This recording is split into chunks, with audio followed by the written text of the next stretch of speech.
Senhor Jesus, amorável Mestre, mais uma quarta-feira estamos reunidos em Teu santo e puro nome para estudarmos o Teu Evangelho através da nossa doutrina amada que Tu nos ofereceste, Senhor. Abençoe a todos nós e o nosso irmão, a nossa irmã que vai fazer o estudo desta noite. Nos ampare, nos proteja e nos prepare para receber os ensinamentos desta noite. Que assim seja. Passo a palavra para a Valéria para iniciar a nossa reunião. Vamos lá. Então, hoje nós temos aqui para...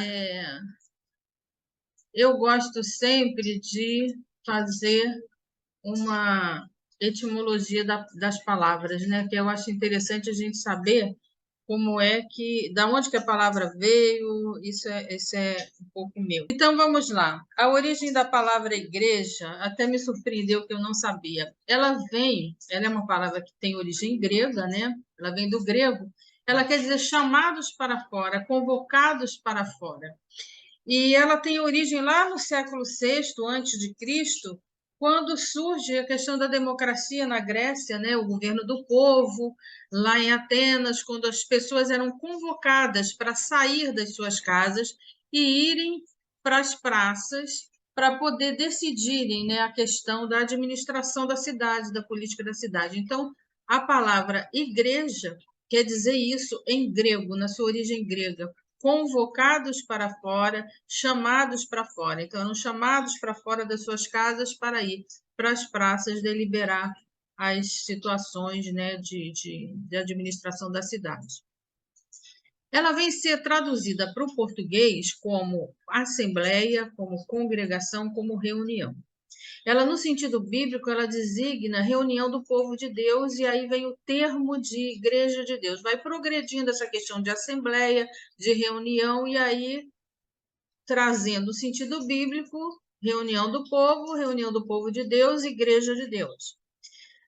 A Septuaginta, que é a Bíblia que traduz do hebraico para o grego, ela aqui é escrita ali entre os séculos 3 ao 1º antes de Cristo, ela usa esse termo, diz que mais de 100 vezes, esse termo igreja, sempre no sentido de assembleia, de reunião.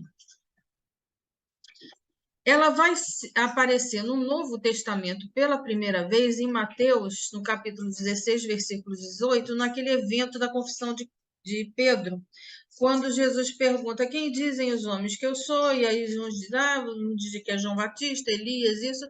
E ele diz: e vocês? O que vocês dizem? E aí Pedro diz: tu és o Cristo, Filho de Deus vivo. E aí Jesus vai dizer: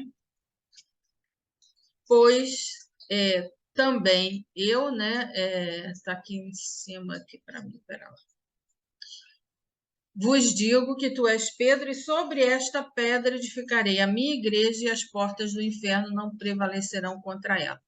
Então, aqui, essa palavra pedra, ela acaba se confundindo um pouco com a palavra Pedro e vem ter, às vezes, uma interpretação de que a igreja do Cristo é edificada, fundamentada na figura de Pedro.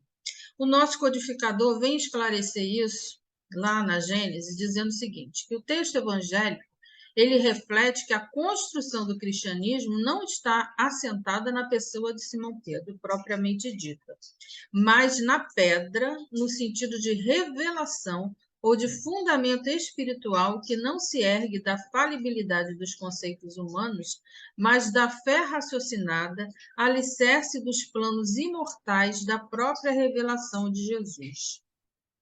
A palavra de Jesus se tornou a pedra angular, isto é, a pedra de consolidação do novo edifício da fé erguido sobre as ruínas do antigo. Isso está lá na Gênesis, no capítulo 17, no item 28. Então, pedra aí, nesse sentido, é a palavra de Jesus que se tornou a pedra angular, e não Pedro, que às vezes há uma confusão, né? E aí vem essa questão de achar que a igreja do Cristo foi feita, fundamentada em Pedro.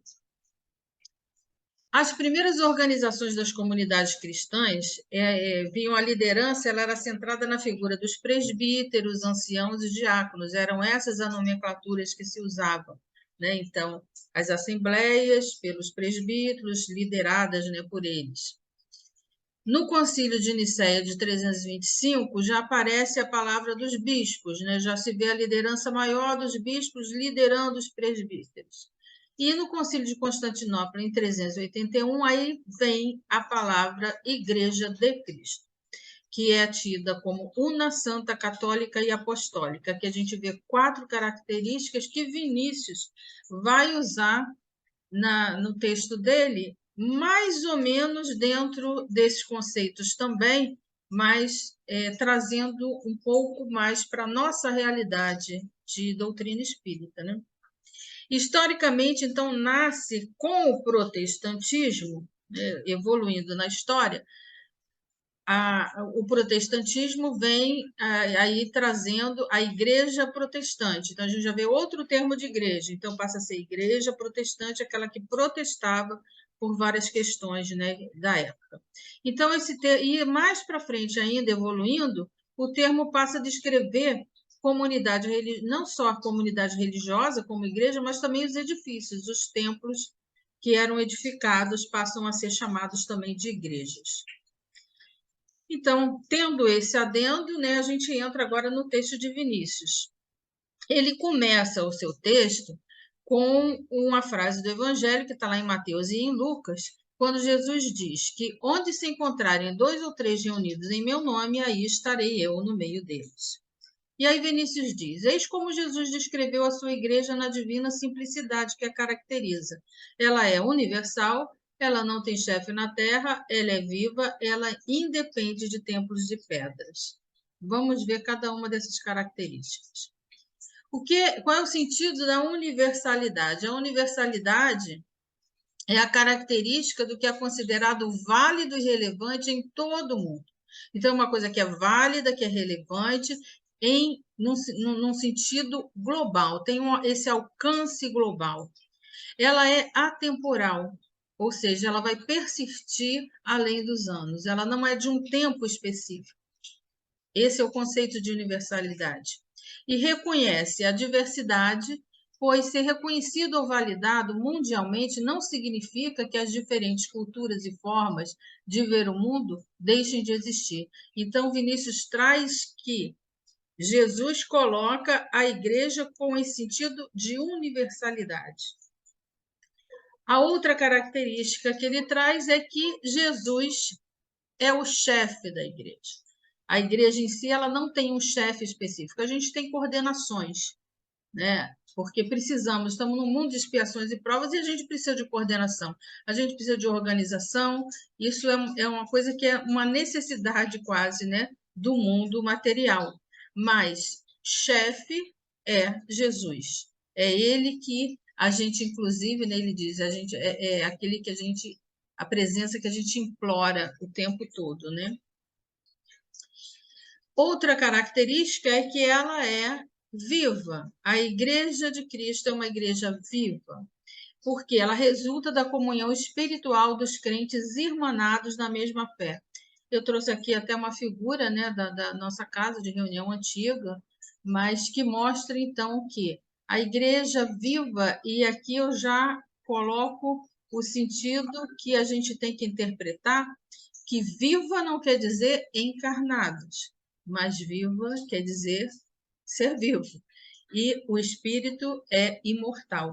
Então, essa comunhão espiritual dos crentes encarnados e desencarnados. E a última característica que ele coloca, né, como a quarta característica, que tem o universo, ela independe do templo de pedra, né? Porque, como eu disse lá no início, que na evolução da palavra, a igreja acaba tendo essa conotação de templo, né? Então, a gente vê a igreja que está ali, a igreja na esquina, a igreja que se formou em templo de pedra. Isso veio, né, com a história, essa conotação do sentido da palavra. Mas aí Vinícius nos diz, né, que ela independe desses templos. Jesus não fundamentou que a igreja precisaria, propriamente dito, de um templo. Muito pelo contrário. A gente é igreja, a gente é o que acredita, a gente é espírita quando a gente vai às comunidades, quando a gente vai aos asilos, quando a gente está evangelizando, quando a gente vive no dia a dia. Esse é o sentido. Nós somos igreja o tempo todo, aonde quer que estejamos, fora ou dentro de templos. E aí aqui eu trago uma comparação, né? Já não é Vinícius, não. Aí sou eu colocando com vocês a reflexão. Essas características da Igreja de Cristo que Vinícius traz, elas não são características da doutrina espírita, do Espiritismo. O Espiritismo também não é universal, ele também não tem chefe na Terra, ele também é vivo e ele também depende de templos de pedra. Então, a gente vê que a Igreja de Cristo, naquilo que Cristo fundamentou, corresponde, né, àquilo que a doutrina espírita vem nos trazer séculos e séculos depois. Fora essa comparação, agora eu coloco aqui uma reflexão. E aí a pergunta para cada um de nós, a pergunta para mim pessoalmente, para cada um de nós. Nós, o nosso ser, o meu ser espírita, é universal? O meu ser espírita também não tem chefe na Terra? Seja se eu tenho uma situação onde eu sou simplesmente uma participante ou se eu tenho cargos de coordenação, como é que eu vivo essa relação de chefia, de coordenação? O meu ser espírita é vivo ou está mais morto do que vivo? E independe de tempos de pedra, ou seja, eu sou aquilo que eu sou em todos os momentos, eu testemunho aquilo que eu acredito em todas as instâncias que eu esteja. Eu acho que sempre, né, digo isso, os estudos têm que ser para a nossa vida. Então, essas características a gente tem que perguntar dentro de nós mesmos se a gente está vivendo plenamente essas características.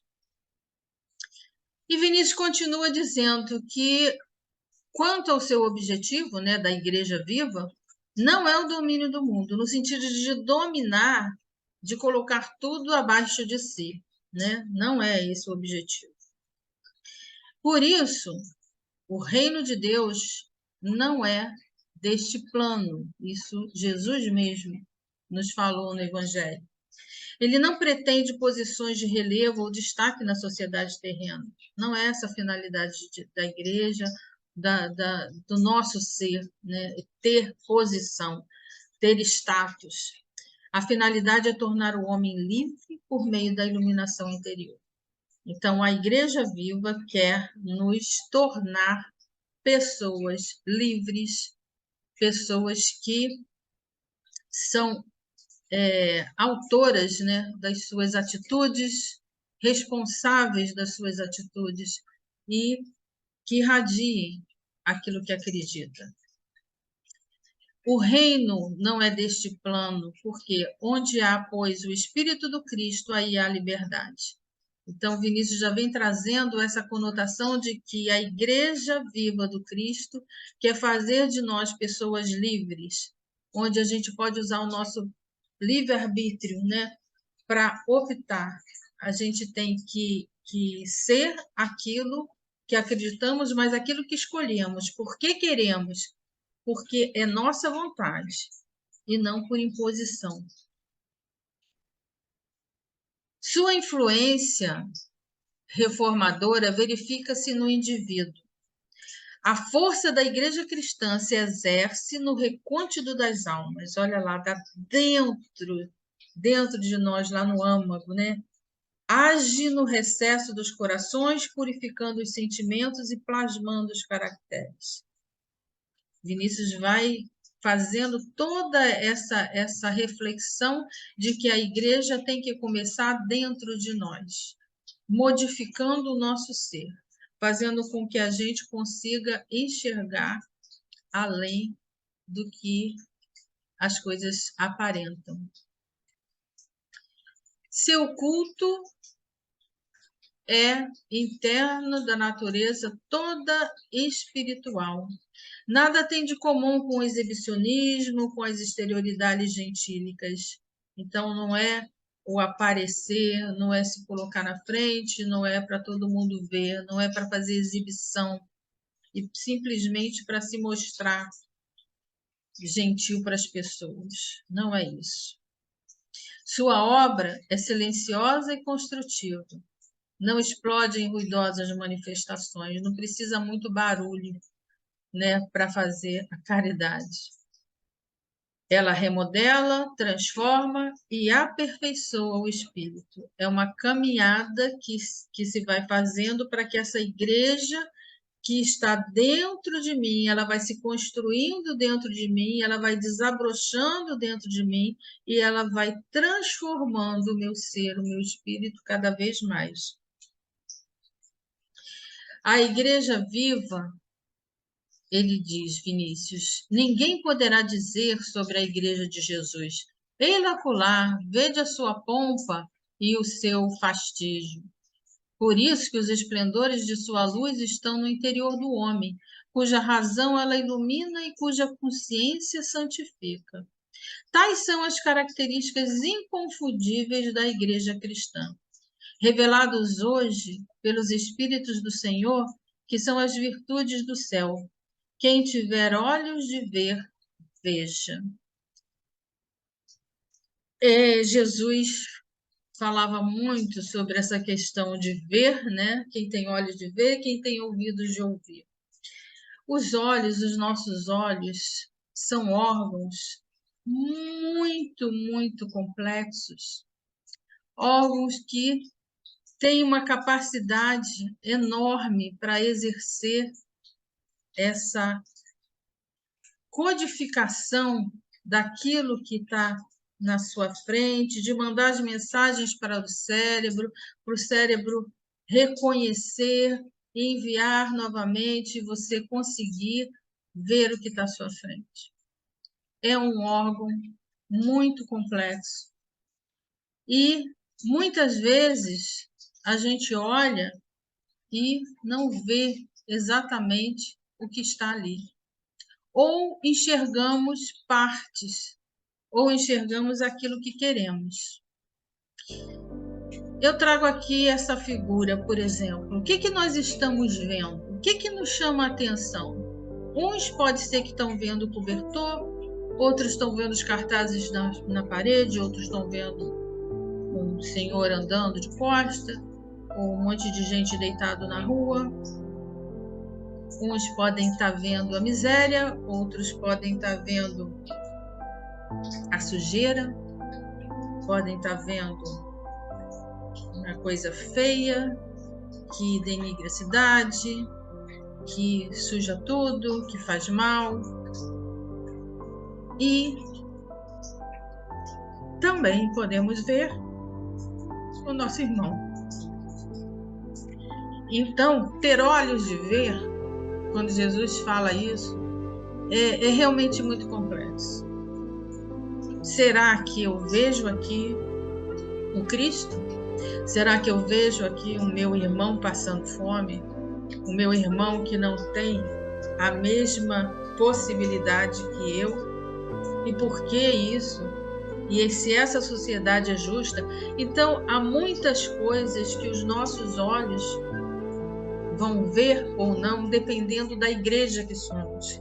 Dependendo se vivemos essas características da Igreja de Cristo, colocada aqui por Vinícius, se a gente vive ou não isso. E quanto mais essa igreja, como diz Vinícius, ela transforma, ela remodela, ela age no nosso ser, a gente começa a ver tudo diferente, com os olhos de Deus, com os olhos do nosso Mestre Jesus. E termino aqui com um trecho, né? Não é toda a lição, que está lá no Livro da Esperança. A primeira lição, logo, Emmanuel fala sobre o culto espírita. E eu trouxe, ele traz ainda no início, né, colocando como cada um tem as suas missões, as suas tarefas, e ele termina dizendo assim: o culto espírita possui um templo vivo em cada consciência, na esfera de todos aqueles que lhe esposam as instruções de conformidade com o ensino de Jesus. O reino de Deus está dentro de nós. E toda a sua teologia se resume na definição do Evangelho, a cada um por suas obras. À vista disso, temos nele o caminho libertador da alma, educando-nos, raciocínio e sentimento, para que possamos servir na construção do mundo melhor. Essas são as palavras de Emmanuel, que complementam isso que Vinícius diz, né? Dizendo que o templo vivo, a igreja viva de Jesus, ela está em cada consciência. Esse reino começa dentro de nós. Então, a nossa reforma íntima, o nosso dia a dia, o nosso querer ser melhor, o nosso querer enxergar as coisas com os olhos de Jesus, é o caminho, é a missão que temos a cumprir. Então, nesse momento, vamos elevar a Deus a nossa prece, colocar-nos diante do Cristo, do nosso Mestre, dizendo: Pai de infinita bondade e misericórdia, venha em nosso socorro, venha nos ajudar a exercer essa sua igreja, a sermos cada vez mais a sua igreja universal, a sua igreja viva, a sua igreja que reconhece no nosso querido Mestre Jesus o seu único chefe e que independe de tempos, independe de onde estejamos. Pai, que sejamos a sua igreja, que possamos irradiar ao mundo o seu amor, levar a cada um dos nossos irmãos o seu amor, que possamos cada vez mais nos sentir filhos e assim irmãos. Olhai sobre todos aqueles, principalmente nossos irmãos mais endurecidos de coração, que o nosso testemunho, ó Pai, possa ser para cada um exemplo, força e esperança de mudança. Olhai especialmente por aqueles que não veem mais sentido na vida. Não deixai, ó Pai, que se percam, que cometam o suicídio, que queiram terminar aquilo que não é possível terminar, que é a sua obra divina, que é a vida. Olhai por aqueles que passam fome, por aqueles que estão doentes. Olhai, enfim, pela necessidade de cada filho teu. Enviai a cada um de nós os seus bálsamos, o seu remédio, a sua força, para que possamos continuar sendo a sua igreja viva. E assim juntos te damos o nosso, graças a Deus. Que assim seja. Amém. Então, agora, palavra aberta. Hoje temos bastante tempo. Consegui falar pouco. E bastante gente. Muito obrigada, minha irmã. Belíssimo estudo, belíssima reflexão. E eu estava aqui pensando, né? Como essa doutrina é maravilhosa, porque em épocas anteriores, muitos de nós achavam que para ser da Igreja de Jesus, da Igreja do Cristo, tinha que receber os sacramentos, estar dentro daquele templo, obedecendo fielmente àquele pastor, muitas vezes não entendendo nada do que era dito nas homilias, nos sermões, simplesmente estando ali. E a doutrina vem nos dar o outro sentido do que é ser da Igreja de Jesus, é ser essa igreja viva, ou seja, esse elemento, esse membro que age, que faz, e que age porque sente o Cristo dentro de si. Então, a diferença é muito grande, e a cada dia a gente tem que ser assim, mais grata ainda a essa doutrina, que tira assim, esse véu de ignorância das nossas mentes. A cada estudo, as coisas vão ficando cada vez mais claras. Então, muito obrigada a você, muito obrigada, Vinícius, a Emanuel, que fechou, meu querido, né? Maravilhoso estudo, maravilhosa reflexão. Hoje todo mundo vai falar que tem tempo. Jesus já nos disse que nós somos o templo do Deus vivo, né? Esse templo que nós devemos cuidar, não é? Através dos estudos, através do conhecimento. É bem interessante mesmo o tema, né? Porque aí você falou na igreja e eu fiquei pensando nessa questão do olhos de ver, né? E como é que nem sempre as pessoas conseguem nos ver. Às vezes a gente está falando com alguém, parece que aquela pessoa não nos escuta. Ou a gente quer manter um diálogo, mas aí quando chega a nossa vez de falar, a pessoa não está ouvindo, ela volta imediatamente para o assunto dela, não dá nada para a gente, não nos permite. É como se tivesse ali um círculo fechado, sem essa possibilidade de troca, né? E parece assim um monólogo. A gente fala o que quiser, mas volta para aquele assunto do ponto onde parou, né? E aí eu fiquei pensando, como será que eu estou me comportando? Será que eu estou sendo assim, gente? Será que eu não estou permitindo que as pessoas falem? Será que eu estou sempre colocando meus assuntos na frente? Eu comecei a reflexionar, né? Porque a gente precisa, né, ter essa maturidade, né? Maturidade emocional, deixar a nossa sensibilidade assim um pouco mais à tona, assim, mas em todos os sentidos, né? Para a gente poder observar como é que a gente está se comportando naquela situação, né? E porque às vezes a gente acredita que os nossos problemas, as nossas dores, né, são maiores do que a dos outros, né? E, e às vezes a gente, até mesmo dentro da família, a pessoa faz parte da nossa família, e a gente diz assim, nossa, como é que a gente deixa acontecer isso com a gente, né? A gente observa, né, a pessoa não nos dá, mas o Espiritismo, né, através do Evangelho de Jesus, vem nos ensinando, né? E é nesse ponto que a gente tem que ter esse mergulho interior, né? Para que a gente possa observar como eu estou me comportando nessa situação, essa questão do olhos de ver, né? Como é que eu estou vendo o próximo?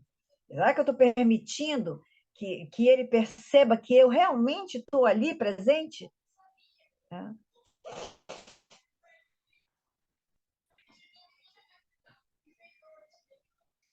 Estou vendo o próximo como próximo? Às vezes a gente não está nem vendo como próximo, mas como inimigo, como um adversário, né? Como um oponente. Eu estou vendo nele um próximo. Será que a gente consegue se ver, hein? E essa busca tem que ser constante, né?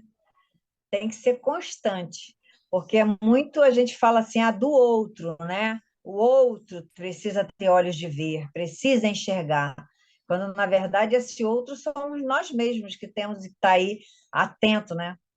E a gente nem assim, vai usar o outro para saber quem a gente é, não, a gente não precisa tá usando o outro como um espelho, né? A gente tem que fazer esse mergulho, que é sempre esse convite que é feito no Evangelho de Jesus, né? Olhar para si mesmo, olha a sua reforma íntima. Então, tudo é para a gente dar aquele clique de o que a gente está fazendo, hein? Como é que a gente está se comportando, né? Bacana. Obrigada, Valéria.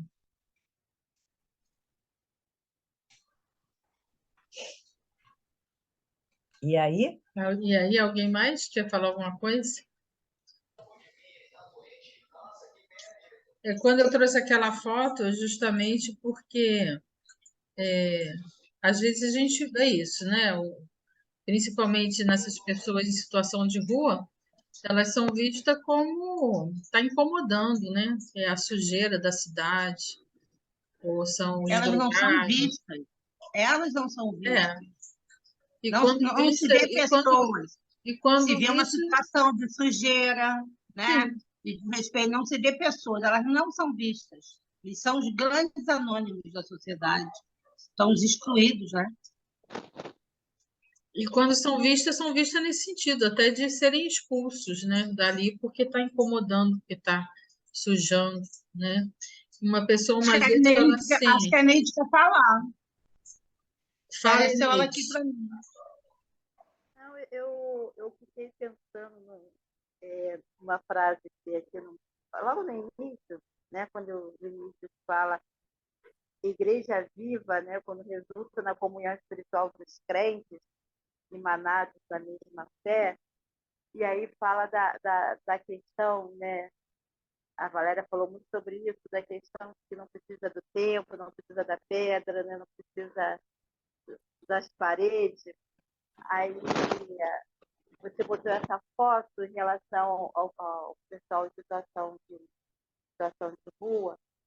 Ali é uma igreja quando alguém chega para doar algo, não só algo material, né? Mas também algo espiritual, quando muitas das vezes eles são até evangelizados. Isso foi uma coisa que me chamou muita atenção. A outra coisa somos nós aqui, né? Cada um na sua casa, pelo Zoom, mas a gente está nessa comunhão, né? Com fé. Ou seja, a gente está trazendo para a nossa casa essa igreja, ou seja, a gente está trazendo a casa também para a nossa casa. Eu acho isso muito interessante. Muitas das vezes as pessoas estão em suas casas fazendo algum estudo, também pelo Zoom, pela internet, e não se dão conta disso.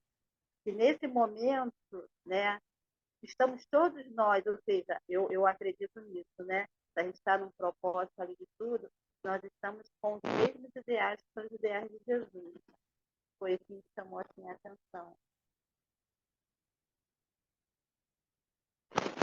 No momento do Evangelho no Lar também, né? Nossas casas se transformam na igreja, né?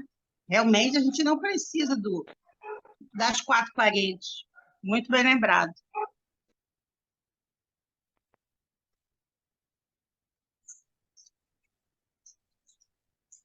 A Neide, quando colocou isso, até me fez lembrar também uma situação uma vez na rua, que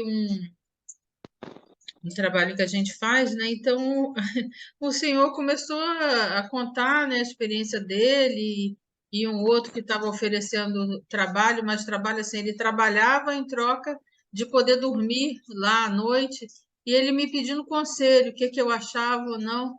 E é muito interessante como justamente a caridade vai além de você dar um prato de comida, né? Porque eu achei assim, falei, cara, ele estava me vendo pela primeira vez e me pedindo conselho, me pedindo opinião. E eu ajudei ele a refletir assim, de tomar cuidado, que às vezes você é também escravizado, né? Você faz, né? Tu estava lá construindo para o cara a casa dele toda em troca de não é nem de ter, porque ele ia dormir uma noite, não ia ter a casa nem por um mês, por um tanto. Isso é muita exploração. Então, você precisa, acaba se submetendo, né? Então, assim, quanto, né? Como também, às vezes, tem uma história de um alcoólatra, ficamos uma vez 15 minutos conversando com ele, né? Era um grupo, nós éramos 4, e ele ali, né, falando com a gente, né? E falando que ele já começava bebendo 10 horas da manhã. Aí a minha colega falou assim: então, amanhã você vai passar a beber a partir de meio-dia, você já vai ganhar 2 horas. Então, tentando dar a ele algumas diretrizes, algumas ajudas, né? E como isso é importante, né? Temos 1 minuto ainda. Alguém quer dizer alguma coisa?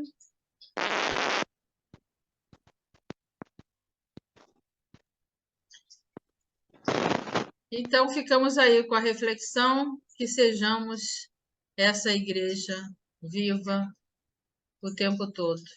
Até quarta-feira no Zoom e até amanhã na Casa de Conselheiro. Boa noite a todos. Beijos. Boa noite. Fiquem com Deus. Boa noite. Eu lembrei Dorme bem, Lúcia. Amém. Eu lembrei de uma letra de uma música, e daqui a pouquinho eu vou botar lá no grupo, que aconteceu também comigo na